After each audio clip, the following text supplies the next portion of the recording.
violence and sexual situations. Viewer discretion is advised.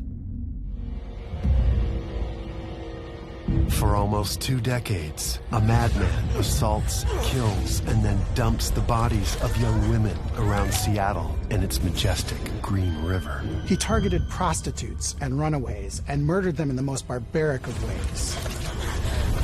He would pay them, he would have sex with them, and then he would kill them to get his money back. The killer often revisits his undiscovered victims to have sex with their corpses. He cast a shadow, and that shadow has lasted decades. He confesses to 71 murders, but many believe there are dozens more. He needed sex often, and he got a lot of gratification from killing them. Living a demonic double life, this wolf in sheep's clothing is a devoted husband, father, and church member who easily lures vulnerable girls into his trap. He's very, very good at disarming women and victims psychologically. But when DNA technology finally catches up to him, the world realizes the true extent of his horrific crimes. He was your coworker, he was your neighbor and your friend, but he was a boogeyman living underneath the radar. How did he get away with it for so long? That's what no one could understand. Meet Gary Ridgway, a.k.a. the Green River Killer, a run-of-the-mill nobody, until murder made him famous.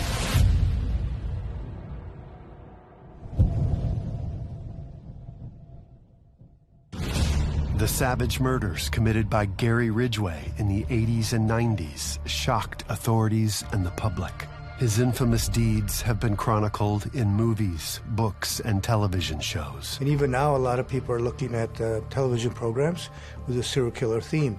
So, big appetite, and I think he helped feed that appetite. Gary Ridgway's name was even mentioned more than once on the CBS show Criminal Minds. His legacy continues to terrify through urban legend and pop culture references. The Gary Ridgway case, Green River case, fueled our fascination with serial killers. But his atrocities traumatized an entire generation of women in the Pacific Northwest who wondered if they would be his next victim. Though he's become known as one of the most notorious serial killers in U.S. history, Gary Ridgway's early life, at least on the surface, appears to be normal. He is the middle son of Mary Rita Steinman and Thomas Newton Ridgway. Gary Ridgway did not seem to have the kind of family that would produce a man with so much anger and so much hate and a drive to kill. It just didn't seem to fit. He came from a very middle-class family. There was nothing really that remarkable about him. From an early age, Gary finds himself sexually attracted to his mother. Ridgway's father was an overworked bus driver, and his mother was pretty overbearing. So more than once, he saw his parents arguing. His father would say negative things about prostitutes and sex workers. Damn nasty whores. They always want a free ride. There you are. Do you realize the gutters still aren't clean, and after I told you to do it last week? I hope you don't expect me to do it. Linda doesn't have to nag Bill about their gutters. Maybe I should have married him instead. What are you looking at? Gary's father was a rigid disciplinarian. His mother was a strong woman and described as being domineering at times. One night, a young Ridgway awakens to find he has wet himself. Come here, Gary. Let's get you cleaned up. Sorry. When are you going to learn to control yourself? We know that he was a bedwetter and that he wet his bed into his early teens, and that his mother would bathe him even when he was in that puberty age. And he became aroused, and then he would also become more aroused when her robe opened. He became confused with his mom. I like her, I love her, I want to do certain things, and you're not supposed to think that way. When Ridgway is 11, his family moves from Utah to Seattle, Washington. He lived in Tukwila, which is a community just slightly south of the downtown Seattle core. It's a pretty modest neighborhood made up of a lot of houses that were constructed right after World War II. A poor reader and slow learner, Ridgway struggles in school. He was dyslexic and he had a low IQ. And ultimately, he was held back in school 2 times. They wanted to put him in special ed, and he was horrified and humiliated by that. He always lived as if he had something to make up for. At school, Ridgway allegedly pays a girl to let him look at her genitals. What are you crying for? You said you'd do it.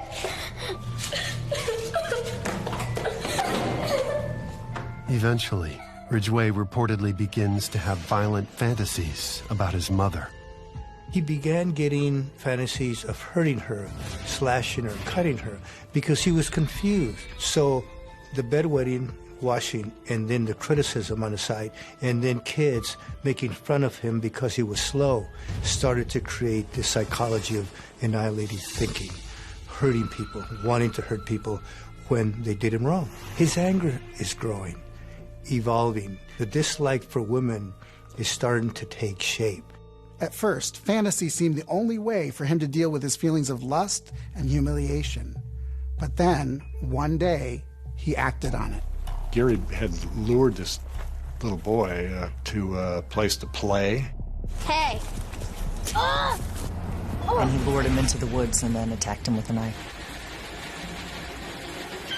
Pierced his liver. I always want to know what it felt like to kill somebody. The boy almost died. He says to see what it felt like. So he started getting thoughts of hurting people, and that might have been one of the first ones. Since the boy doesn't know Ridgway, he is unable to identify his assailant. The boy and his family move out of state shortly afterwards. Gary Ridgway has successfully avoided police detection for the first of many times in his life. In 1969, at the age of 20, Ridgway graduates high school and joins the Navy. In 1970, he marries his high school girlfriend, but they divorce after only a year and a half. She took up with another man, and he was devastated and quite angry. And she basically sent him a Dear John letter saying it's over. While he's in the Navy, Ridgway goes to Vietnam, where he briefly sees combat, and he also starts visiting prostitutes. And there was a lot of time that they had where they were on land and didn't really have anything to do. And it wasn't uncommon for these sailors to go and find prostitutes. He has an insatiable sex drive. And in his acting out, he contracts gonorrhea twice. In 1971, Ridgway is honorably discharged from the Navy. He returns to Washington State and gets a painting job at the Kenworth Motor Truck Company. Not long after his divorce, Ridgway met Marcia Winslow, and they got married, and he introduced her to his love of the outdoors. Gary? Gary! God, Gary! Jesus, Gary, you scared me. Come in. He had a very insatiable appetite for sex. His wife said that he would sometimes demand sex 2 and 3 times a day. That wasn't enough. He had some kinky ideas about being outside. He liked to have sex outside. In 1975, Ridgway's wife, Marcia, gives birth to a baby boy. Over the next few years, the relationship between Gary and Marcia turns rocky. Is that a new dress? Yeah. You like it? I do. It's very, becoming. He was angry at her for betraying him. And he talked about feeling that she was one of those women who pushed him around and took advantage of him. We were just talking. You think he wants to just talk with you? Think again. I can talk to whoever I want. He had self-gratification, sexual release. That was the moment that his hate became together with violence. Get out. Marcia leaves Ridgway in 1981 and takes custody of their son. Soon after, Ridgway moves into a house near Pacific Highway South, which bisects Seattle, and begins frequenting prostitutes. Pacific Highway was the primary corridor for prostitution at that time in the 80s. Gary went out often. He needed to have sex 4 or 5 times a week, so he was out there all the time. One night in 1982, Ridgway spots 16-year-old Wendy Lee Cofield. Wendy is reportedly a high school dropout and a presumed runaway from Pierce County, which is over 40 miles away. Hey there. Are you looking for a date? Yeah. Prostitutes do not want to leave the strip. They don't want to go very far. They want to feel a little safe, although it's not safe. And he had all sorts of tricks to convince him. He felt an incredible sense of power and control over these women after he would pick them up, trick them into thinking he was safe and he was a good guy.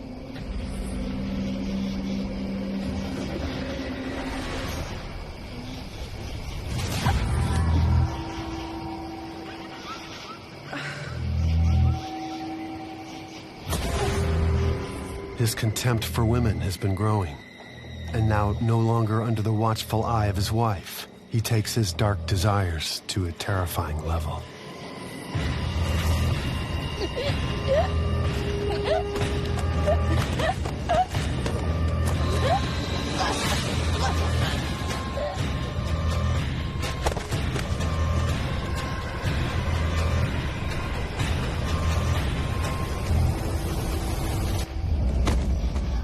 He was punishing every woman who he felt had ever betrayed him or had pushed him around or he had failed to stand up to.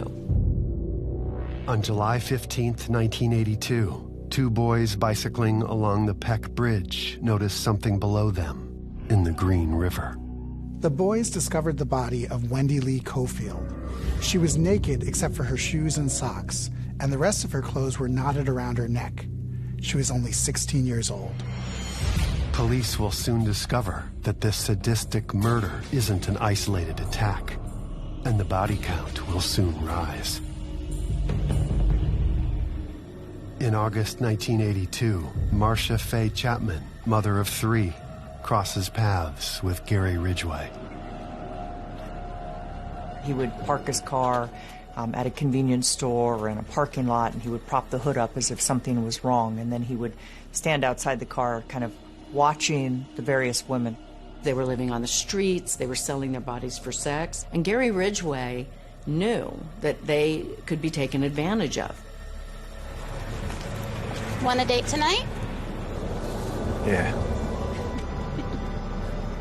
Marcia is an alleged prostitute who tells her kids that she's going to the store. He would show women pictures of his son that he kept in his wallet in order to just show that he was a normal, non-threatening guy with a little kid.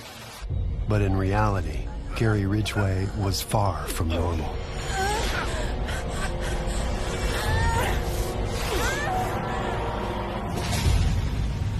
Three more Seattle area women fall prey to Ridgway, and their disappearances get the attention of homicide detectives Dave Reichert and Faye Brooks. During their investigation, they search the Green River. The Green River is just one of these lazy rivers, slow moving with very, very deep banks. Hey, I think I see something.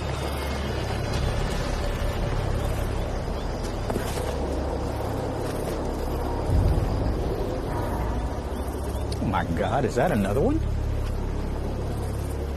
Hidden in the foliage and anchored under rocks, police find the bodies of 4 Ridgway victims: Deborah Lynn Bonner, Cynthia Jean Hines, Opal Charmaine Mills, and Marcia Faye Chapman. It was shocking. His MO are what threw off police as well, because he didn't always treat the victims the same way. Occasionally he would pose a body or put rocks inside the body or do something odd. So they didn't all look the same. From 1982 to 1984, Gary Ridgway, the Green River Killer, continues his manic killing spree. He hunts, rapes, and strangles his victims, and then disposes of their bodies. 15, 16 years old, 17, 18. We're talking about a lot of teenagers. Some had gone to puberty, some hadn't, and everybody was wondering, is my daughter in danger, my wife, or who's in danger, who are the victims? He kills these women, sometimes in his truck, sometimes in his house, sometimes in the woods. More bodies turn up in remote and forested areas around Seattle. They are usually nude or partially clothed and are all killed by strangulation. From then on, it was just a matter of trying to identify the rest of the victims. There had to have been an obvious connection. What was it? They were white, black, Hispanic, tall, short. The commonality was that they were street people, street kids. Gary Ridgway targeted people who lived in the shadows. These were runaways, prostitutes, drug addicts, people who didn't have the best judgment, who came from dysfunctional families, who were working in many cases as prostitutes. And they were people who wouldn't be missed. By the very nature of their jobs, prostitutes are easy prey for someone like Gary Ridgway, especially if he's going to pay them money. Really, your investigation is running against the clock. It's only a matter of time before another woman is picked up, another woman is killed, another woman is found. As a result, a lot of resources were immediately put into the case. And at that point, the sheriff of King County says, we've got to do something about this. We've got to investigate this better. They formed a task force. Detectives Dave Reichert and Tom Jensen are both members of the Green River Task Force. They have one goal in mind: to catch the serial murderer dubbed the Green River Killer. The police thought they had nothing to go on. So what could they do? They turned to the women who might someday become his victims. We had a team that went to the jail and talked to prostitutes who had been arrested to get information. Is there someone out there that you just didn't feel right about? Can you give us a description? And be careful out there. There's a guy out there killing prostitutes. But who were they really looking for? At that point, everything about Gary Ridgway was unremarkable. The profile that we've all heard of the serial killer is he's a loner, he's usually unmarried, he's not social, he comes from a broken home, he was killing animals, he was killing early. That wasn't Gary Ridgway. He didn't have, the typical frothing at the mouth, evil look about him. He looked like a regular guy. He didn't look powerful, he was polite. He had a son. He wasn't what we expected he would be. Giselle Lavorne is an alleged prostitute who loves the band The Grateful Dead. She's only 17 years old when Gary Ridgway picks her up. He has brought his 7-year-old son, Matthew, along for the ride. You looking for a date? Yeah. What about him? He's fine.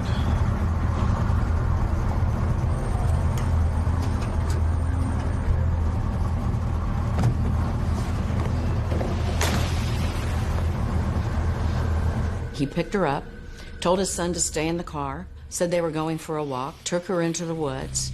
Gary Ridgway was like a serial killer savant. He stumbled onto a method that worked really well for him. He would often convince them that if they did it doggy style, he would be faster. So he had them in a very vulnerable position. What he told us he did was he would just say, "What's that?" And the girl, if she had her head down, she would be looking up, and he would be able to get his arm around her neck.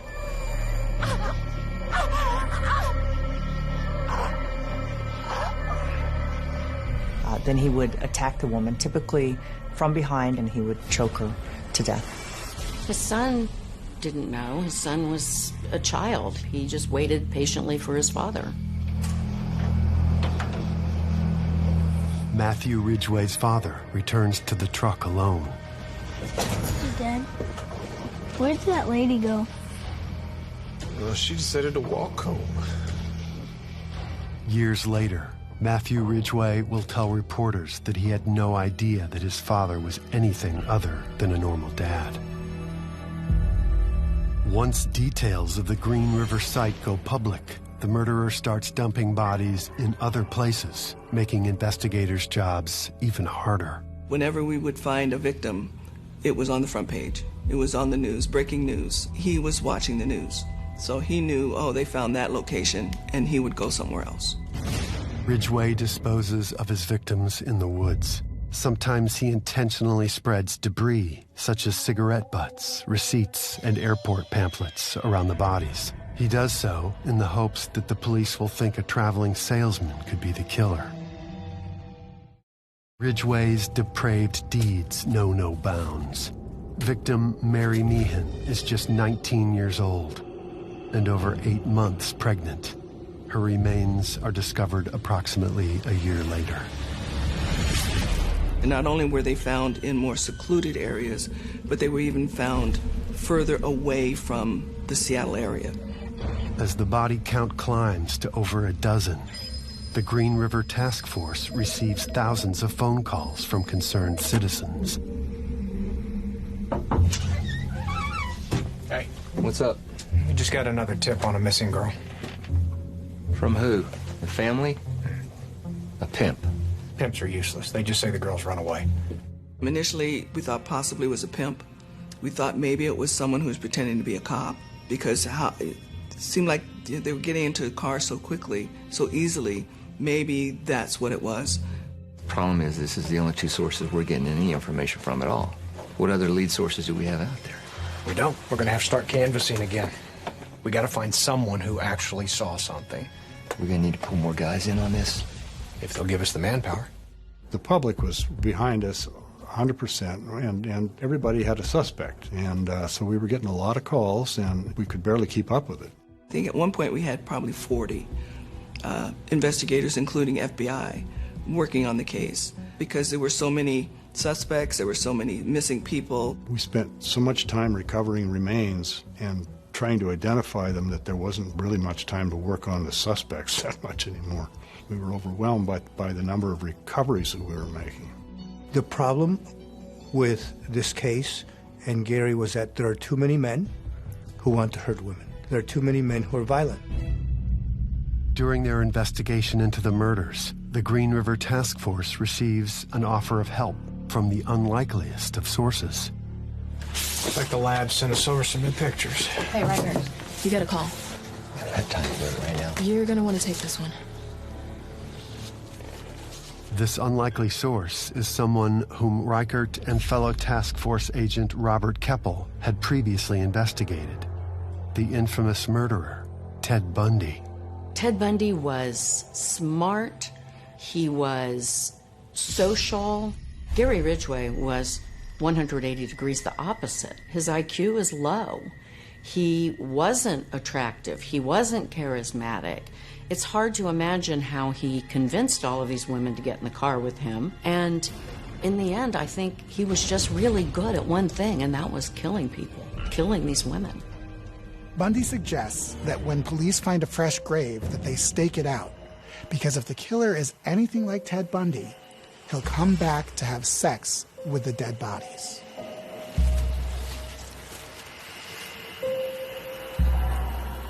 He didn't have money to go pick up another woman and have sex with her. Gary Ridgway will later reveal he has sex with the corpses of his victims because necrophilia is less risky than killing another woman. This was another way for him to control women and to have sex whenever he wanted. Police take Bundy's advice and stake out a fresh grave in the woods, but the killer never shows.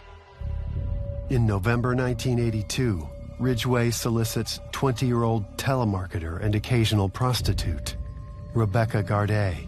Rebecca and Ridgway allegedly agreed to exchange $20 for a sexual act. What's the matter? Ain't you feeling it? Yeah, that's right. Gary took her out into a wooded area, was in the process of getting oral sex, and then they tried to strangle her.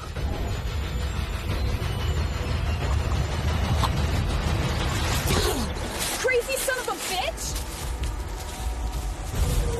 She managed to get away from him and escape and run to a nearby house where they called the police, and he got away. Years later, Ridgway admitted to choking Rebecca, but he said it was self-defense after she bit him. These are prostitutes. Who's going to believe them? In 1983, Ridgway pulls over to solicit sex from 18-year-old prostitute Marie Malvar. Marie's boyfriend, who's also her pimp, is watching nearby. Looking for a date? How do I know you're gonna treat me good? You could be the maniac killing all these girls for all I know. I'm not gonna look like the Green River Killer. He's a big guy, something like 6'3". Because he didn't look like a killer, it was easy for him to get young girls to get in his car. The problem is that, young as they were, they thought they knew the streets. There were little girls lost. Some or many had been abused at home, and so they were running away from violence, and so they ran to the streets. What drew him to these women was this desire to feel like he had beautiful women or attractive women who were sexually attracted to him. Of course, he found the women were easily available and willing to engage in whatever acts he wanted. Ridgway has just finished having sex with prostitute Marie Malvar at his home in Seattle. And as with all his previous victims, he strangles her.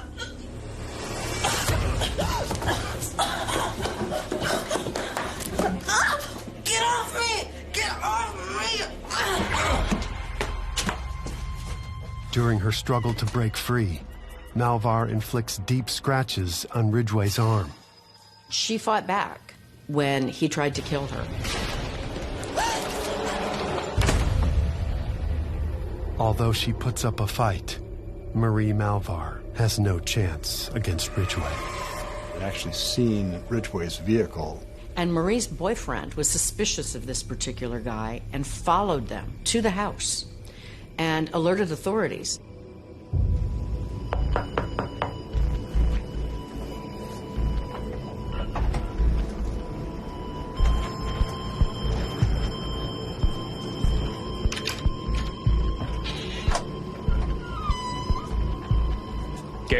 Gary Ridgway?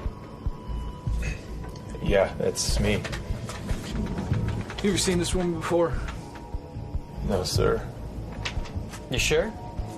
We have reports of a man matching your description soliciting prostitutes down at the SeaTac Strip. I've had a few dates, now that you mention it. What about her? You ever seen her before? Maybe. She's kind of familiar. Looks sort of like a gal who bit me once. She bit you? What was that about? She bit me. And then what happened? Like, pushed her out of my truck. That's what happened. It was self-defense. He talked his way out of it. And that's a pivotal moment where many, many lives could have been saved if there had been more follow-up. It's possible Gary Ridgway would have been caught. When police leave, Gary Ridgway attempts to conceal the scratches inflicted on him by Marie Malvar.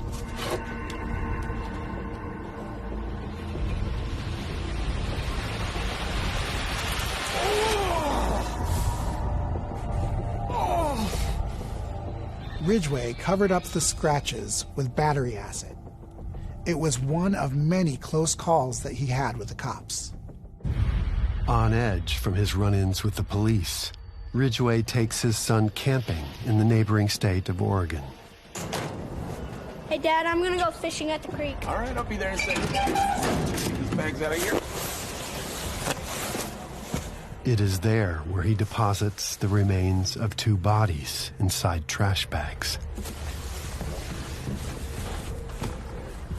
Ridgway left body parts of his victims around Oregon to throw cops off the scent from Seattle.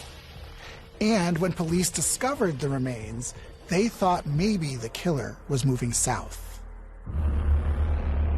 Back in Washington State, a police officer spots Gary Ridgway emerging from the woods. He has just finished having sex with a cadaver. Excuse me, sir. Can you tell me what you're doing back there in the woods?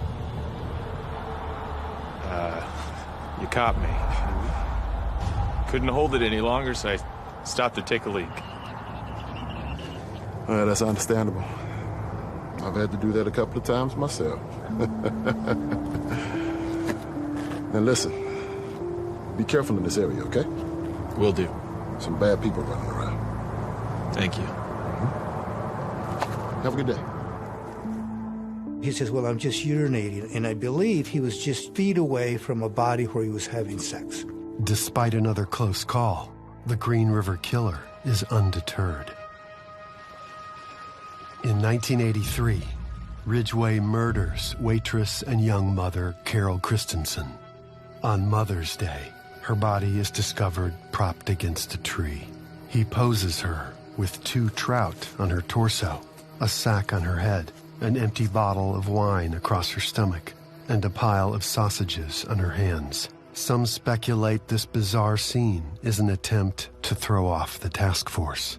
Carol's death was nothing like the killer's M.O., and it made cops wonder, was the killer trying to send a message, or was he just taunting them? So it threw police and everybody into this interpretive mode, and the theories, and is it the Green River? If it is, what does it mean? She was obviously staged.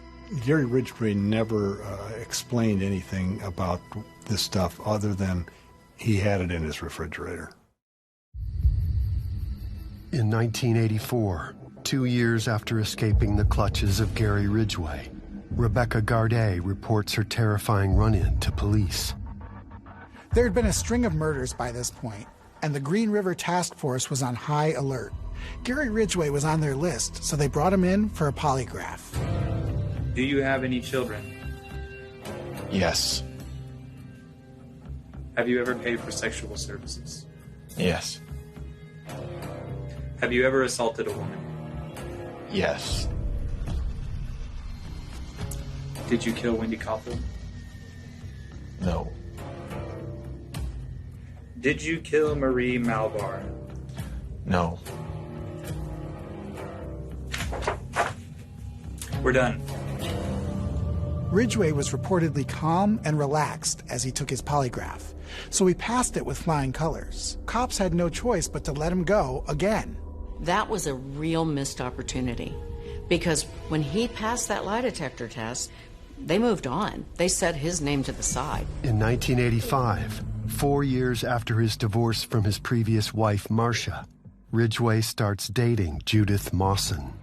They met in Parents Without Partners, one of these social clubs for people who have lost spouses or suffered divorce, and they connected immediately. I think that the women that he met didn't have great emotional needs. He did like to have sex a lot. I mean, Judith described their marriage as every day was a honeymoon. Ridgway had held the same job for 15 years, and he was close with his mother. So to someone like Judith, that signified stability, and she liked him. The two of them together came up with a hobby of salvaging old junk and selling it at garage sales. Unbeknownst to Judith, Gary secretly skims cash from the garage sale earnings. So the money that was coming from the garage sales, he was able to use at his discretion without any visibility to Judith. With few leads, the Green River Task Force is still keeping a very close eye on Gary Ridgway. Gary Ridgway was on the radar pretty early on. He was one of 2 main suspects. He had a history of arrests for soliciting prostitutes, so he was someone they looked at. Though he's previously passed a polygraph test, Ridgway remains a prime person of interest to police. As a result, police get a warrant to search Gary Ridgway's home and his cars. They believe they'll find the evidence they need to finally catch their killer. They just collected a lot of evidence. One of the things that we did get was a swab. That was generally done just for a saliva test. I don't understand. What are they looking for? I don't know. They just got the wrong house, is all. Don't cry. But he was very good at what he did, and he was able to evade police, and they didn't find the evidence that they were expecting. Cops collected carpet fibers, ropes, and they also collected hair and saliva. Police also collect paint samples from Ridgway's place of work, where he is employed as an auto body painter. The problem was that DNA technology wasn't fully developed yet, so they couldn't really test it, so it just sat on a shelf somewhere. Ridgway convinces Judith that the search is a misunderstanding. They marry in June of 1988, and his killing spree slows down. The media was really focused on the case back in the 1980s when the bodies were being found, what seemed like every day, every week. And then for such a long period of time, nobody was identified, and the killings kind of went to the back burner, so to speak. People had kind of forgotten about the Green River Killer. It was assumed he's either dead or he's in jail because these murders have stopped. Well, when the case kind of went cold, so to speak, by the early 1990s, the task force had really exhausted all of the leads that they had. People who were in charge of the funds said basically, we need to get these people back to doing their regular job because they're not finding any victims. After a few years without success in catching the Green River Killer, the task force was reduced to one person, one detective, Tom Jensen, and that was it. Tom was always thinking about the case, and it was the only case that he worked on for a very long time, and he was dogged about it. Meanwhile, just a few miles away, Gary Ridgway was living his life just like he always had. He had a job, he had a son, he had a wife, he went to church, he was stable, he was everything a serial killer isn't. During Gary Ridgway's almost 10-year marriage, the rate of his murders slows down considerably. But on November 16th, 2001, almost 20 years after his murder spree began, he succumbs to an urge and solicits a prostitute. Hey there. You looking for a date? Yeah. But this prostitute was different from any of his other victims, and she was about to give him the surprise of his life. 30.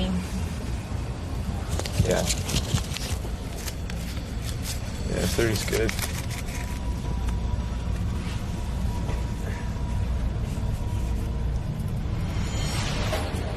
You now have the right to remain silent. Anything you say can and will be used against you in court of law. This prostitute is an undercover police officer. She doesn't know it, but she has just caught the Green River Killer. Ridgway is arrested and jailed for solicitation. When he was arrested, he asked cops not to call his wife. And then he said that they could contact the Green River Task Force because they knew him really well. Apparently not well enough, because they let him go again. By this point, Ridgway has been terrorizing women for almost 20 years. The last remaining member of the task force, Detective Tom Jensen, follows the evidence. I was always aware that we had these samples, and I monitored the science of DNA. I mean, nobody had an idea that science would evolve to the point that we would be able to make positive connections between people based on minuscule amounts of degraded DNA. As soon as DNA science has developed enough for an accurate result, Tom Jensen submits Gary Ridgway's DNA for testing. And Tom's timing was really impeccable in terms of making the submission at a point when the science had developed to the point where they'd be able to make a match. This was our last chance. Let's see what we can get. They called me up, said, you got to come down here to the lab. We got something to tell you. And they laid it out for me. One of the samples, they got a pretty strong match. And the other one, they were developing a match on that one. Both of them matched Gary Ridgway. The DNA match proved that he had had sex with some of the victims, but they didn't prove that he had killed them. So cops needed more. Gary Ridgway has held a steady job as a painter for decades at Kenworth Trucking. Detective Tom Jensen believes the paint can be a gold mine. If you've ever spray painted something, you'll know that there's always residue around, and it's just in the form of dust, and it was all over his clothes. And when that paint was analyzed, it was a very specific kind of paint that was only used at Kenworth Trucking. Police finally have the evidence to arrest Gary Ridgway. They wait for him outside his place of work. Gary Ridgway. Yeah. You're under arrest. You have the right to remain 2001. After almost 2 decades of murders, the Green River Killer is finally in custody. Meanwhile, Ridgway's wife, Judith, is visited by police and told that her husband is the Green River Killer, but she initially refuses to believe it. She really was devoted to him. I think she really believed that he was wrongly accused. Investigators can now connect Ridgway to at least 7 of the murdered women, but they suspect he is responsible for dozens more. We basically went back through history and looked at least 75 unsolved murder cases to see if we could tie any of them to Ridgway. The defense attorneys came up with a plan where Ridgway would help the detectives solve the unsolved murders that were out there, but they needed something in return. And basically, we took the death penalty off the table. There would be no death penalty in exchange for his confessions. Certainly, if anybody deserves to be sentenced to death, Ridgway is that person. However, the greater good was far more important. The police have many unidentified bodies that they believe could be Ridgway victims. Police set up a special room so they can observe and question Ridgway at will. We gave him a table to sit at and write, and he was our house guest for 6 months. Ridgway almost never showed any emotion throughout the 6 months that we interviewed him. I'm not sure that Gary's capable of feeling regret, to be honest. He confesses to 2 things: moving body parts to Oregon to throw the investigation off, and also to necrophilia. Once he began confessing, had a great deal of difficulty sorting out his victims. Basically, what he could remember is where he left them.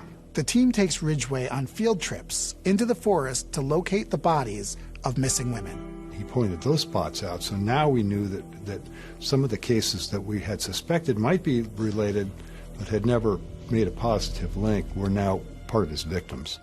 Maria Malvar was a woman who, for many years, was on the list. Ridgway was able to take us to the location of where he said he had left her body. And after much searching of that area and clearing of the area by a large team of people, we were able to find her remains. I remember just being so elated in some ways. I mean, I know that sounds crazy, but also just enormously relieved that, we had actually done what we had hoped and promised we'd be able to do, which was to find some additional remains. On November 5th, 2003, Ridgway pleads guilty to 48 charges of aggravated first-degree murder. He also claims to have killed an additional 23 women.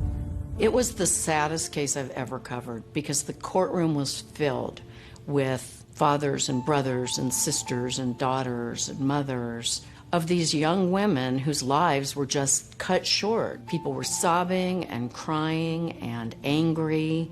Some of his victims' relatives stood up and said, "I hope he dies in prison." Judge Richard Jones sentences Ridgway to 48 life sentences, plus 480 years for tampering with evidence. Gary Ridgway is in a maximum security prison. He is serving multiple life sentences. He'll never get out of prison, but he's alive. And many of the families of his victims find that to be the hardest thing of all, that the Green River Killer didn't get the death penalty. Gary Ridgway was a normal guy. He was the guy that would be sitting next to you in church. He was the guy who you would meet in your neighborhood and say, "Oh, I met a good guy. We should have him over for dinner." Nobody thought he was capable of the brutality and the murders that he ultimately confessed to doing. Never underestimate who you're dealing with, because the killer doesn't look like what you think he looks like.